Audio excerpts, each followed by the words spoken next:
Hola, buenas tardes, bienvenidos a todos los lectores de la Biblia.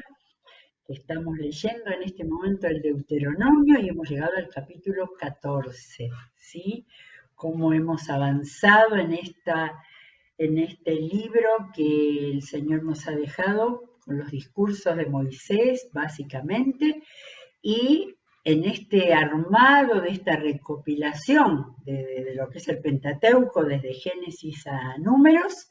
Tenemos aquí estos discursos y las enseñanzas y por eso hoy le pusimos instrucciones, porque desde el capítulo 14 empiezan esas listas de instrucciones de distintos aspectos. Ya vamos a ver en el 14, por lo menos hay dos temas distintos, luego viene el 15 diferente, el 16 ya tenemos otro tema distinto, de modo que esto es lo que ha quedado, nosotros lo estamos leyendo con los ojos del siglo XXI, pero en todo lo que Dios está enseñando, en todo lo que Dios está mandando, lo hace y con esta premisa que está en los versículos 1 y 2. Voy a leer 14. Dice, eres hijo del Señor tu Dios. Miren qué maravilla, ¿no? Antes de empezar con las instrucciones, planta ahí la confirmación y la afirmación. Eres hijo del Señor tu Dios. Y esto me hace acordar, a ver si lo tengo, de Romanos 8, el maravilloso capítulo de Romanos 8, 8:16, que dice, el Espíritu mismo le asegura a nuestro espíritu que somos hijos de Dios.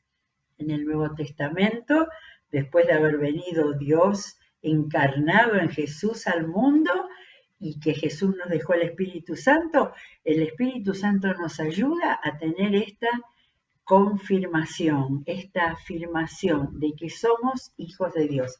Pero acá en el Antiguo Testamento, no, así tal cual, parecida, pero esta afirmación es muy fuerte. Comienzo del capítulo 14. Eres hijo del Señor tu Dios. Esto es como la base de todas las instrucciones que después va a dar. Las primeras, la vida privada y, bueno, familiar también. Dice, inmediatamente después de esa frase dice, no te hagas cortes en la piel ni te rapes la cabeza en honor a un muerto. Prácticas, dicen que los cananeos se rapaban la cabeza cuando estaban de luto y cortes en la piel y todo eso, ¿no? Después vamos a tratar de entender el planteo de Dios de por qué este tipo de cosas. Bueno, después de esas dos cosas primeras dice, porque eres pueblo consagrado al Señor tu Dios. Él te eligió de entre todos los pueblos de la tierra para que fueras su posesión exclusiva. Esto está en Levítico, esto está en Números, esto está en el Éxodo, ¿sí? En Éxodo, la primera vez, donde Dios les recuerda, les recalca y hace que se lo aprendan de memoria, que todo lo que Dios les pide y les marca es porque son pueblo elegido de Dios. Y acá empieza una de esas listas que desde nuestro mundo, de nuestro tiempo, parece algo imposible o no quiero decir no entendible, ¿sí? Y después primero lo vamos a leer y después vamos a aclarar un poquito algo. No comas ningún animal abominable. Los que podrás comer son los siguientes: el buey, la oveja, la cabra, el ciervo, la gacela, el venado, la cabra montés, el íbice, el antílope y el carnero montés. Podrás comer cualquier animal rumiante que tenga la pezuña hendida y partida en dos, pero no podrás comer camello, ni liebre, ni tejón, porque, aunque rumian, no tienen la pezuña hendida. Los tendrás por animales impuros, ¿sí? Y acá tenemos en este párrafo de versículos 3 al 3, no, 5, 3, 4, 5 y 6. em, eh, dos palabras que eran importantes para Dios. La primera es abominable y la segunda es impuro. Es decir, cosas que para el Señor que los estaba guiando, que les estaba enseñando, que les estaba dando instrucciones básicas para la vida, eran impuras y abominables para él ceremonialmente. Él los estaba formando, educando. Recordemos que venían de un pueblo esclavo, analfabeto, por eso todas las cosas de la vida estaban acá, ¿sí? Sigue, el cerdo es también impuro porque aunque tiene la pezuña hendida, no rumia. No podrás comer su carne ni tocar su cadáver. Yo creo que de esto los israelitas, pero creo, no estoy segura, es lo único que sigue siendo el cerdo impuro. De todos los animales que viven en el agua podrás comer los que tienen aletas y escamas, pero no podrás comer los que no tienen aletas ni escamas, sino los tendrás por animales impuros. Ahí acá le falta un solo que nos explique cuáles son. Podrás comer cualquier ave que sea pura, pero no podrás comer águila, quebrantahuesos, azor, gallinazo, ni especie alguna de milanos ni de halcones, ni especie alguna de ciervos, ni avestruz, lechuza o gaviota, ni especie alguna de gavilanes, ni búho, ibis, cisne, pelícano, buitre, ciervo marino o cigüeña, ni especie alguna de garzas, ni abubilia, ni murciélagos. A los insectos voladores los tendrás por impuro, así que no los comas, menos mal. Pero sí podrás comer cualquier animal alado que sea puro. Ya había dicho de las aves, ¿no? Las aves comunes. No comas nada que encuentres ya muerto. Podrás dárselo al extranjero que viva en cualquiera de tus ciudades. Él sí podrá comérselo o vendérselo a un forastero. Pero tú eres un pueblo consagrado al Señor tu Dios. Comienza y termina con lo mismo. La aclaración básica, porque hay algunas explicaciones que han sido que algunos o todos estos animales que Dios no les permitía comer, había algún problema de salud, ¿sí? O de higiene o de algo así. Pero los comentaristas dicen que no es seguro que fuera así. Para el Señor, por las razones que Él tuviera, estaba marcándole lo que podían comer porque era bueno para él. Y eso es lo que le estaba marcando. Igual no es que no le dejaba comer, había cantidades de animales que podían comer. Ahora, esto en Deuteronomio es un resumen, los que tenemos arriba del subtítulo, dice Levítico 11 del 1 al 23. El capítulo 11 de Levítico, con mayores detalles, está dedicado a este tema, de manera que lo que quieran, adelante, porque incluso las Biblias de estudio tienen algunas indicaciones. Detrás de todo esto, yo no creo que en este tiempo tenga interés o sea necesario que estemos discutiendo estos criterios, pero Dios los estaba llevando a la santidad. De manera que todo lo que el Señor hacía con estas instrucciones era preservarlos de prácticas, sí, en realidad es prácticas que tuvieran que ver con la idolatría, con los países con los cuales ellos se iban a chocar cuando conquistaran la tierra prometida. Y el último versículo que no leí de esta lista dice, no cocines el cabrito en la leche de su madre. Esta es la única instrucción que habla del cocinar, lo otro era no comer. Esto era una práctica cananea, de manera que era abominable para el Señor.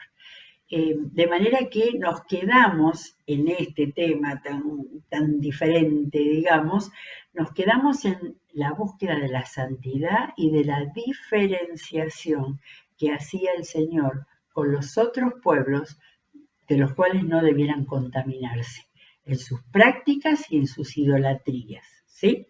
Muy bien, el subtítulo que sigue acá en mi Biblia es los diezmos.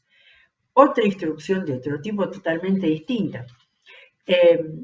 Repito, así como lo de las comidas, todas estas enseñanzas están en los otros libros. Algunas empezaron desde el Éxodo. Recordemos que después del capítulo 20 de Éxodo, donde Dios dio los mandamientos, después le empezó a dar indicaciones para la vida que iban a llevar en la caminata al desierto y después. Pero Levítico y Números recogen muchas de estas enseñanzas como para que no se les olviden y las queden bien en claro. Los diezmos. Cada año sin falta apartarás la 10ª parte de todo lo que produzcan tus campos. En la presencia del Señor tu Dios comerás la 10ª parte de tu trigo, tu vino y tu aceite, y de los primogénitos de tus manadas y rebaños. Lo harás en el lugar donde Él decida habitar, el lugar de culto. Así aprenderás a temer siempre al Señor tu Dios. Pero si el Señor tu Dios te ha bendecido y el lugar donde ha decidido habitar está demasiado distante, el lugar donde ha decidido habitar el Señor. Ahora, en ese momento estaban trashumantes, se iban llevando el tabernáculo. Cuando el Señor habla donde Él ha decidido habitar, supongo que es los lugares de culto que fueron apareciendo, Silo, Gilgal. Bueno, ahora si el lugar donde el Señor ha decidido habitar está demasiado distante, de modo que no puedes transportar tu diezmo hasta allá, entonces lo venderás y te presentarás con el dinero en el lugar que el Señor tu Dios haya elegido. Con ese dinero podrás comprar lo que prefieras o más te guste, ganado, ovejas, vino u otra bebida fermentada, y allí, en presencia del Señor tu Dios, tú y tu familia comerán y se regocijarán. Sí. Démonos cuenta lo que significan estas instrucciones que parecen tan duras, tan estrictas, pero había detrás el que coman y se regocijen. Pero toma en cuenta a los levitas que vivan en tus ciudades. Recuerda que, a diferencia de ti, ellas no tienen patrimonio alguno. De manera que acá el Señor está hablando de tus ciudades. Esto es para la vida próxima cuando conquisten Canaán y estén establecidos. Y los levitas no van a tener sitio propio para ellos. De manera que no solo comer y regocijarse, sino pensar en el prójimo levita. Cada 3 años reunirás los diezmos de todos tus productos de ese año y los almacenarás en tus ciudades. Así, los levitas que no tienen patrimonio alguno y los extranjeros, los huérfanos y las viudas que viven en tus ciudades podrán comer y quedar satisfechos. El Señor estaba pensando en cuidado, atención, generosidad, solidaridad. Estaba formando, no solamente en las cosas que Él quería ceremonialmente, sino en el espíritu que ellos tuvieran, como familias y como pueblo.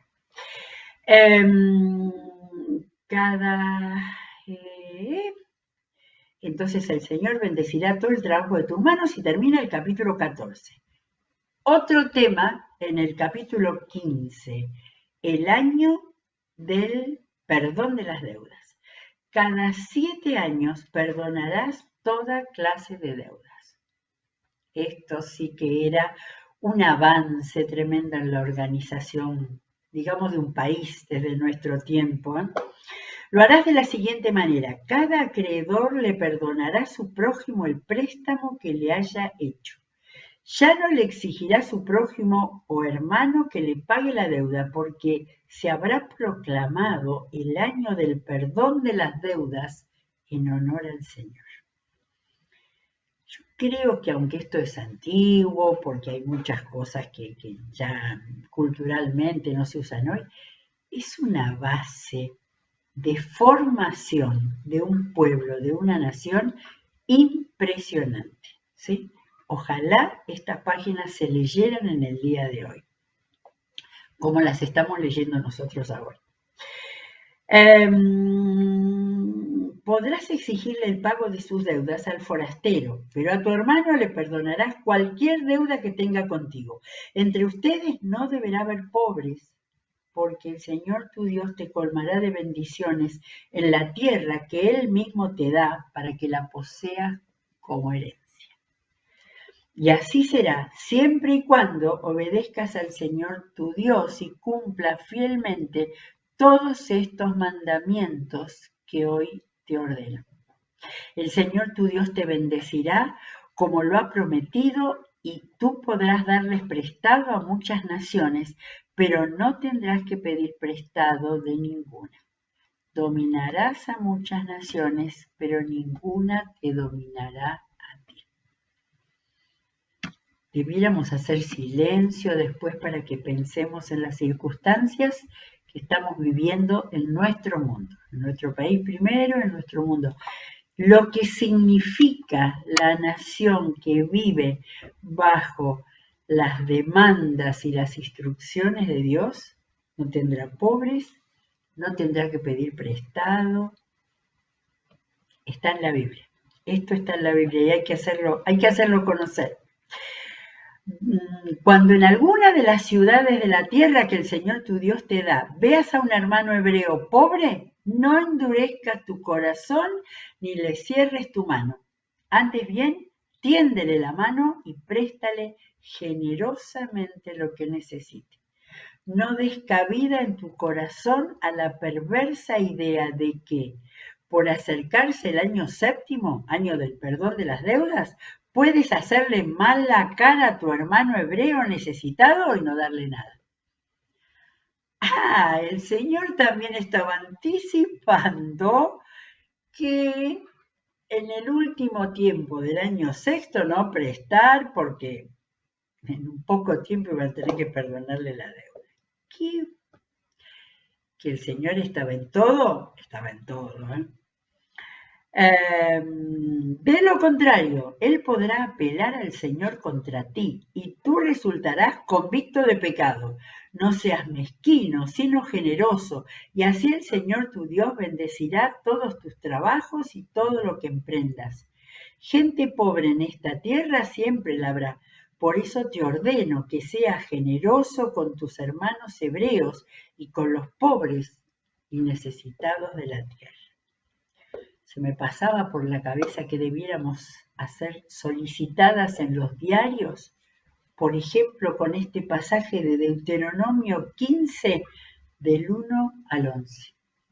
Qué impresionante, qué ética, qué moral, qué manera de vivir bajo la dirección de un Dios que te hace ser generoso, solidario y que te va a bendecir en todo lo que hagas y que prosperes. Versículo 12, cambia de tema.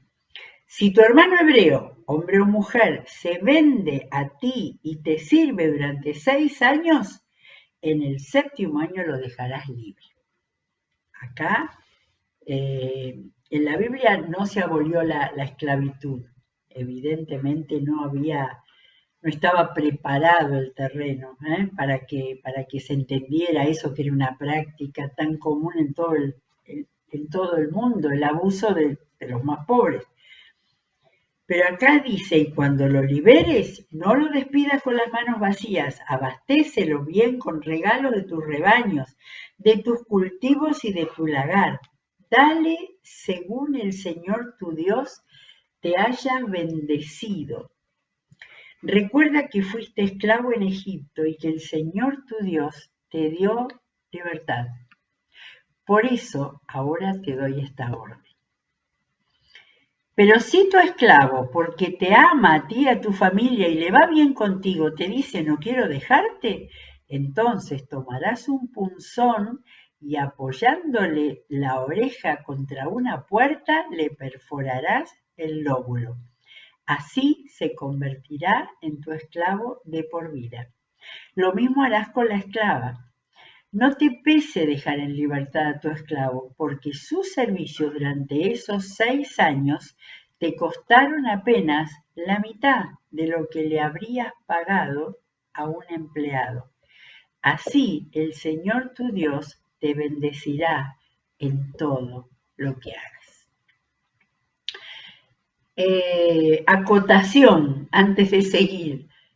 Si hemos pensado que estas páginas de instrucciones, en Levítico, en Números, en Deuteronomio, en Éxodo también al principio, son pesadas o aburridas, nos hemos equivocado duramente. Hay algunas partes que, bueno, son más específicas para aquel tiempo, pero qué sabiduría de Dios, qué sabiduría para indicar detalladamente todas las cosas que hacen a alguien generoso, que ame al prójimo, que lo tenga en cuenta.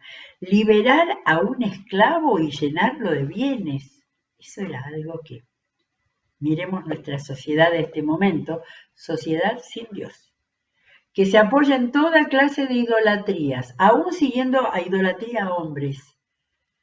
Pero esta moral, esta ética con la que Dios quiso formar a este pueblo, es única, es única. Sigue, los animales primogénitos, acá otra práctica. Apartarás para el Señor tu Dios todo primogénito macho de tus manadas y rebaños. No pondrás a trabajar al primogénito de tus bueyes, ni esquilarás al primogénito de tus ovejas.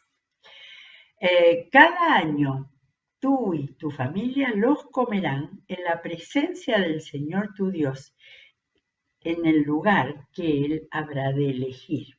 Entonces, en el lugar de culto, allá apartarán y llevarán primogénito.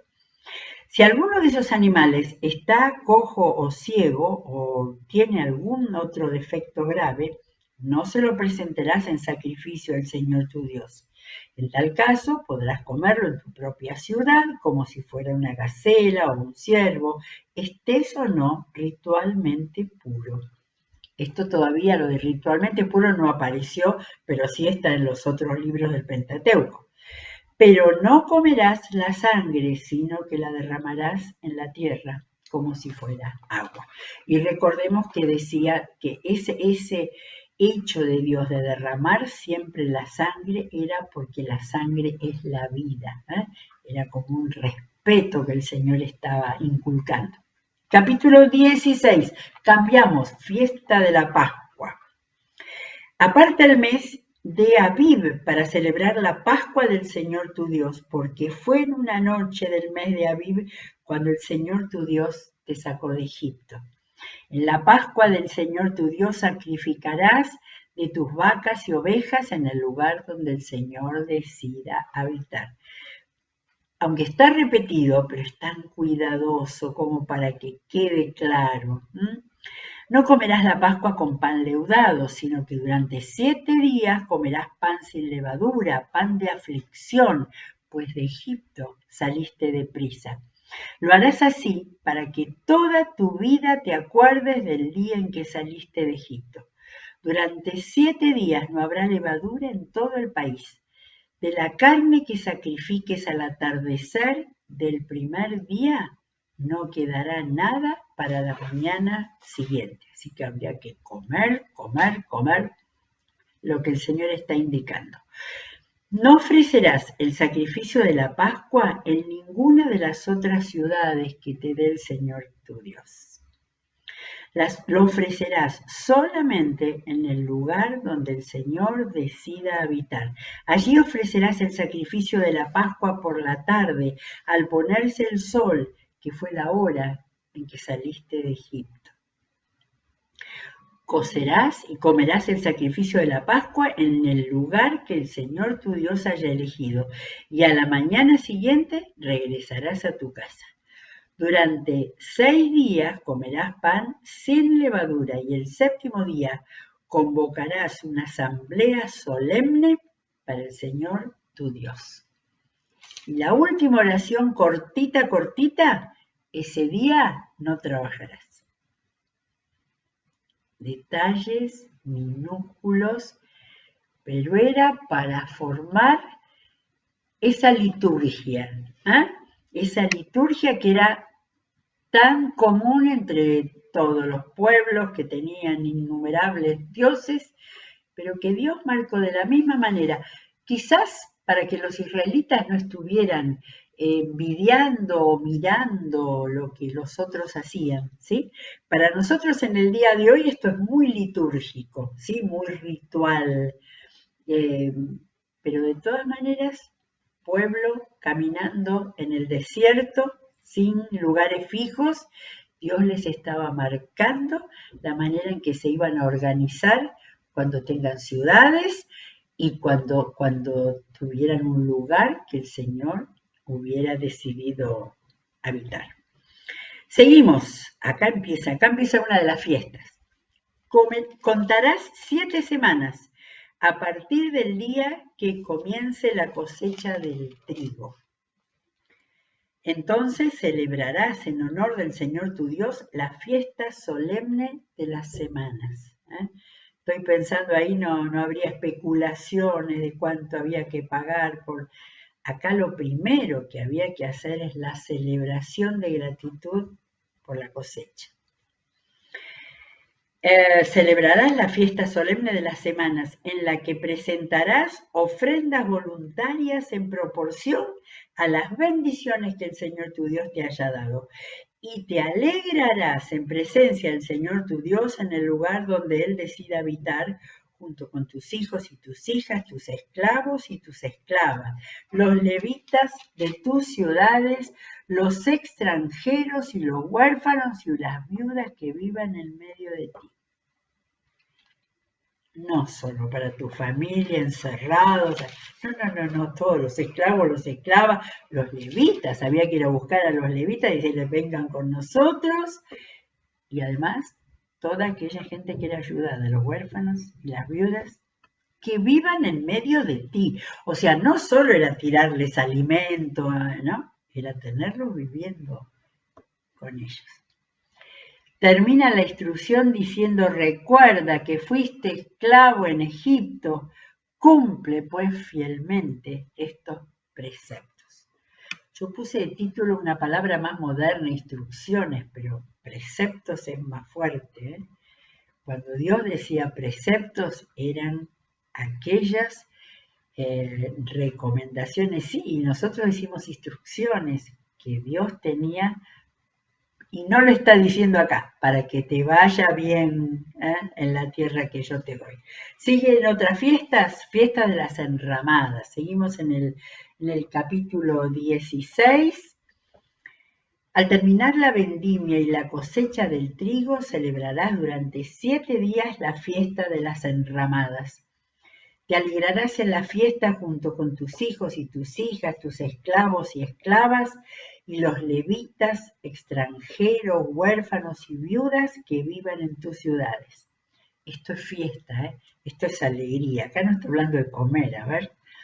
Durante 7 días celebrarán esta fiesta en honor al Señor tu Dios, en el lugar que Él elija, pues el Señor tu Dios bendecirá toda tu cosecha y todo el trabajo de tus manos, y tu alegría será completa.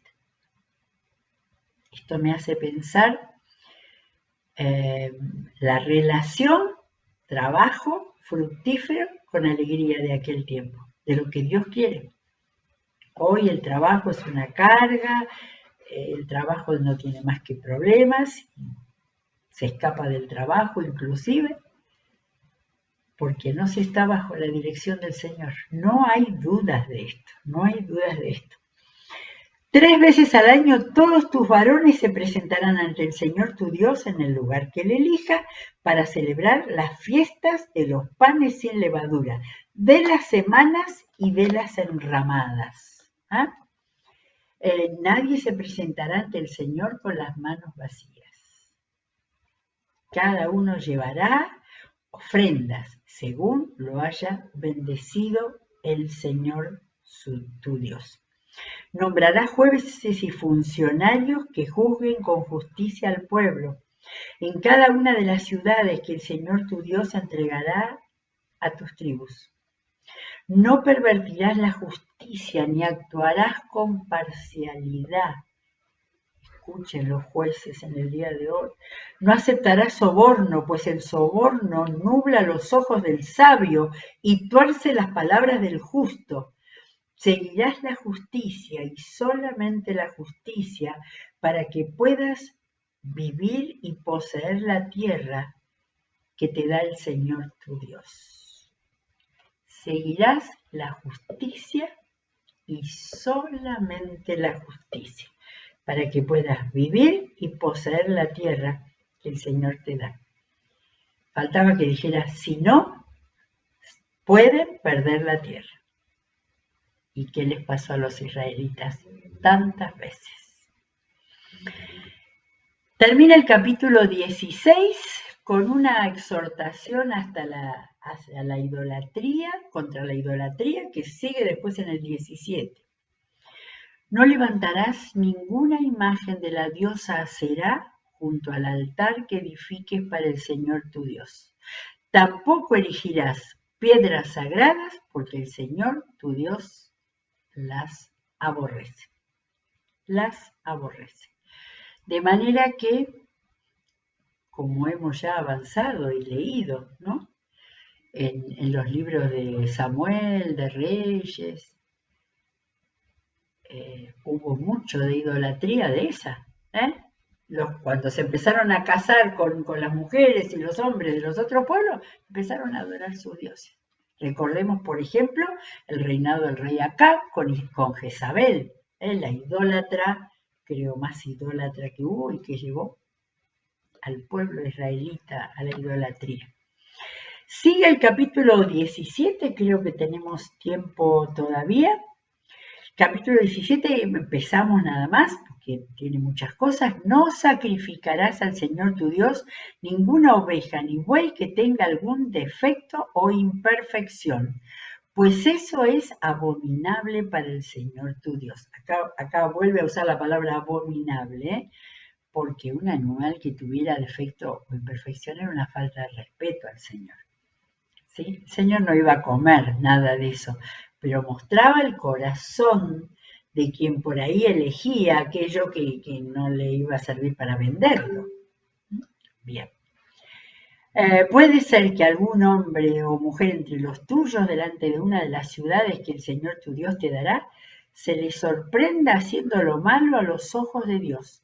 Tal persona habrá violado el pacto y desobedecido mi orden, al adorar a otros dioses e inclinarse ante ellos y ante el sol, la luna o las estrellas del cielo. Tan pronto como lo sepas, deberás hacer una investigación escrupulosa. No que nadie acuse porque sí, Si resulta verdad y se comprueba que algo tan abominable se ha cometido en Israel, llevarás al culpable, sea hombre o mujer, fuera de las puertas de la ciudad para que muera apedreado. Por el testimonio de 2 o 3 testigos se podrá condenar a muerte a una persona, pero nunca por el testimonio de uno solo. Los primeros en ejecutar el castigo serán los testigos y luego todo el pueblo. Así extirparás el mal que está en medio de ti. Después de tanto amor y solidaridad, esto puede resultar muy duro, ¿no es cierto? Pero era un pueblo que debía ser educado, y el Señor se mostraba como un juez riguroso. Por algo tanto había de enseñanza de que iba a haber toda bendición si lo obedecían, si actuaban según sus reglas, porque eso es lo que haría que ellos tuvieran bien, que les fuera bien en la tierra. Bien, vamos a dejar acá en el 17.7, vienen y siguen las instrucciones de todo tipo, están mezcladitas, ¿no? Como vemos, Pero bueno, así nos han quedado y así los hermanos cristianos de los primeros siglos, inspirados por el Espíritu Santo, decidieron que esto que tenían en los rollos del Antiguo Testamento era lo que el Señor permitía para que formara parte de la que mucho tiempo después se llamó la Biblia. Muy bien, seguiremos con este capítulo 17.